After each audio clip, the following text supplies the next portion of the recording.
Given that I have pretty fond memories of playing the original Breakout way back in the day, and have enjoyed many stops in its evolution over the years to modern times, I tend to be a sucker for wanting to try out any new kids on the block with that playstyle.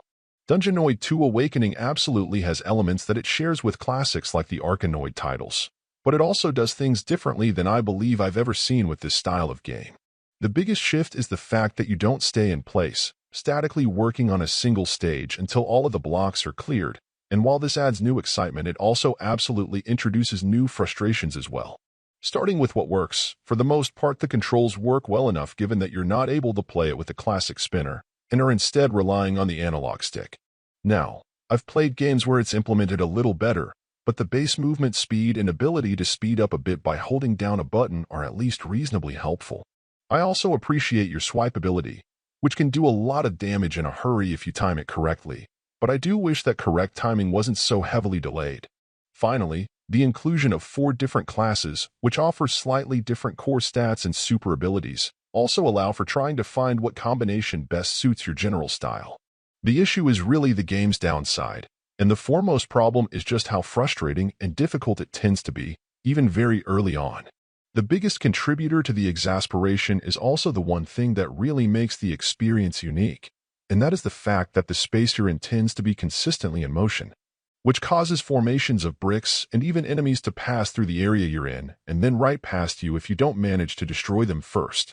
In principle, this is a cool idea, but at least in terms of this specific execution, it is often maddening.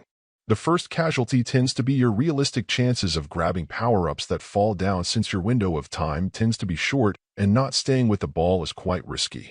The second is that as your targets continue to scroll through the space where the ball will go and how it will ricochet becomes much more challenging to predict. Worse, as they get close to you, there are times that your odds of keeping the ball alive can get to be very poor. Granted, you have some continues and can keep going, but since these frustrations hit even in the first stage, it can take the wind out of your sails pretty quickly. Put that all together, and this is one of those games that I'd really love to feel excited about, but the more I've played it, the harder it has become to want to return to it.